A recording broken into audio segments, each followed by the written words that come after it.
It's a sad day. We certainly couldn't have predicted 30 years ago this would happen because the internet didn't really exist. But the Independent will have some sort of future life. We don't know what that's going to be. I'm hoping it's going to be a great one. But obviously there are uncertainties. I mean, frankly, looking at the performance of online and the revenues people are getting from it, do you think the Independent or its spin-off, The Eye, which is going to continue, we understand, as a paper and possibly a website as well, really have much of a bright future? Well, I think The Eye is a separate issue. I think it'll probably be fine. I care more about the Independent because that's what I helped to start. I mean, there is a problem with advertising on the internet. Even the biggest players like Mail Online are fighting hard to get advertising. And the worry is that as things stand, online newspapers won't be able to sustain the kind of journalistic staff that traditional print newspapers have because they won't have the revenue. But we don't know what it'll be like in 3 or 4 years' time. We're in a transition period. But that is certainly one big worry about online newspapers. I mean, there are those people who say no one under 30 ever buys a physical newspaper. They simply won't be around in 20 years' time. What do you think? Well, I think that's probably true. I think the Independent is the first of probably many newspapers which will, sooner or later, and I think in some other cases quite soon, will go online.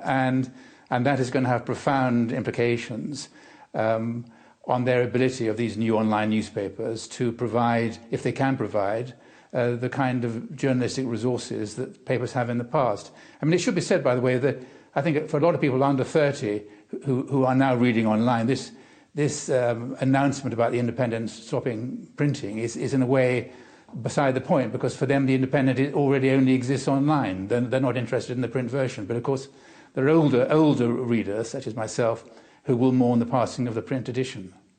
Let's talk about the Independent newspaper as was, or as soon will be was. Has it achieved what it set out to do when you and Andreas Whittam-Smith launched it? Well, I think the answer to that, it hasn't completely. I mean, I think in its time it was a great success. It sold at its height well over 400,000. It made a lot of waves. It made a lot of other newspapers, its competitors, the Times, the Telegraph and Guardian, a lot better, by the way, by introducing more competition into the market. And it also improved things like photography, newspaper photography. It reintroduced fine writing into newspapers. Some of those things have survived. Some of them survive even in the Independent.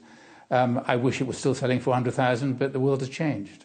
But the model of quotes, independence, that evaporated fairly quickly. They've been a successor of fairly traditional. It did, and I think, I mean, and I think we were a little naive. We believed that it was possible to exist without a proprietor or a big publishing company. And I think the evidence of the last 30 years is that it's not. I think you do need a big publishing company with vast resources behind you. I mean, one of the decisive events in the Independent's life was when Rupert Murdoch in 1993 cut the price actually almost by half of the Times. And at that time, the Independent and the Times were selling roughly the same copies.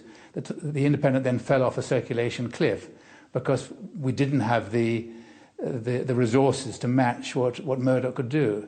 And I think you do need, in a very competitive newspaper world, you do need very deep pockets, which a newspaper founded by journalists simply didn't have. What for you are the proudest moments of the newspaper? I'm proud of so many things. I'm proud of the newspaper in its early days, when it was brave and did things which other papers didn't do, when it broke stories, when, for example, when nobody else had dared do it, it published Peter Wright's book Spycatcher about the shenanigans at MI5. I'm proud of the foreign correspondence that we have, the coverage we did, the high standard of the journalism which we set. And I'm hopeful, by the way. I mean, I think those things still exist in some measure in the paper, in significant measure in the paper, and there's no reason why they shouldn't online. I don't think we should talk about the Independent being in the past. I mean, it's got a future, and it's already, I think, I'm right in saying, the 7th or 8th biggest online newspaper in the English-speaking world. So it's already established.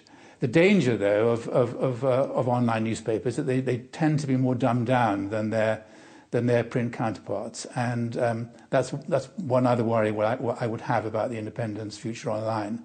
I'd like it to maintain its high editorial standards. Stephen Glover, thank you very much for joining us.